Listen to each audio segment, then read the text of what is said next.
একদিন ছোট্ট বিক্রম ও তার সবচেয়ে প্রিয় বন্ধু মুকেশের সাথে জঙ্গলে খেলছিল। হঠাৎ করে বিক্রম এক অদ্ভুত দৃশ্য দেখল, একটি উড়ন্ত বাদুড় আকাশে ঘুরছে।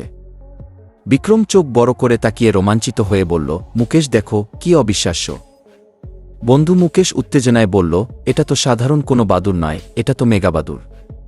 বিক্রম ভয়ে এক পা পিছিয়ে গেল, তার দেহে এক অদ্ভুত শীতল অনুভূতি ছড়িয়ে পড়ল।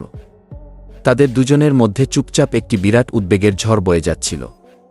হঠাৎ বিশাল মেগাবাদুড়টি তীব্র গতিতে নিচে নেমে এসে বিক্রম ও মুকেশের সামনে দাঁড়িয়ে পড়ল। মুকেশও আতঙ্কিত চোখে দেখছিল, যেন পুরো জঙ্গল থেমে গেছে। তখনই বিশাল আকারের মেগাবাদুড়টি হেসে হেসে বলল, তোমরা দুজন আমাকে ভয় পাচ্ছ না তো? বিক্রম তার চোখ বড় করে তাকিয়ে বলল, তুমি কোথা থেকে এসেছ? মেগাবাদুড়টি আবার একটুখানি হাসল, চোখে মায়াবী দৃষ্টি নিয়ে বলল, আমি আসলে একটা ড্রিমল্যান্ড থেকে এসেছি, যেখানে সবকিছু উল্টো হয়। সেখানে যা হয় এখানে তা হয় না। বিক্রম এখনও তার কথা বিশ্বাস করতে পারছিল না। তার মনে একটাই প্রশ্ন ছিল, এটা কি আসলে সত্যি? বিক্রম ভাবতে ভাবতে হঠাৎ উত্তেজিত হয়ে বাদুড়টিকে বলে ফেলল, তোমার কথা যদি সত্যি হয়, তাহলে আমাদেরকে ড্রিমল্যান্ড নামক সেই জায়গায় নিয়ে চলো, তাহলে আমরা দুইজন বিশ্বাস করব। মেগাবাদুড় কিছুক্ষণ ভাবল, এবং ভাবার পর মাথা নাড়িয়ে বিক্রম ও মুকেশকে নিয়ে যেতে রাজি হল, এবং বলল, হ্যাঁ, তবে এখনই চলো আমার সাথে।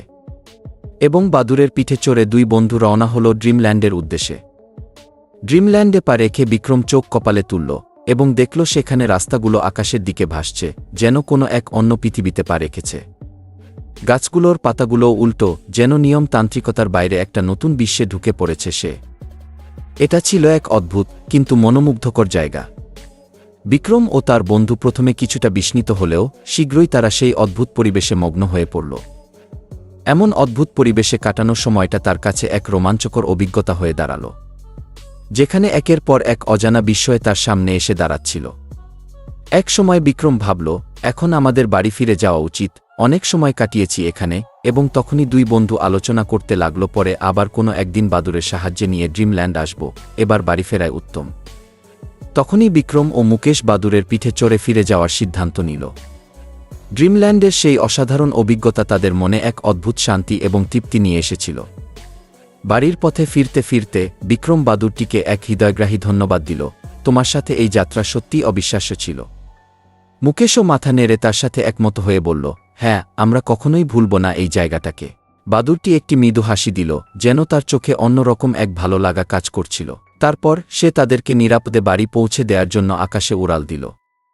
বিক্রম ও মুকেশ একে অপরের দিকে তাকিয়ে হাসল, মনে মনে অনুভব করল, এটা যেন এক অবিশ্বাস্য স্বপ্ন ছিল, যা কখনো ভুলার মতো নয়।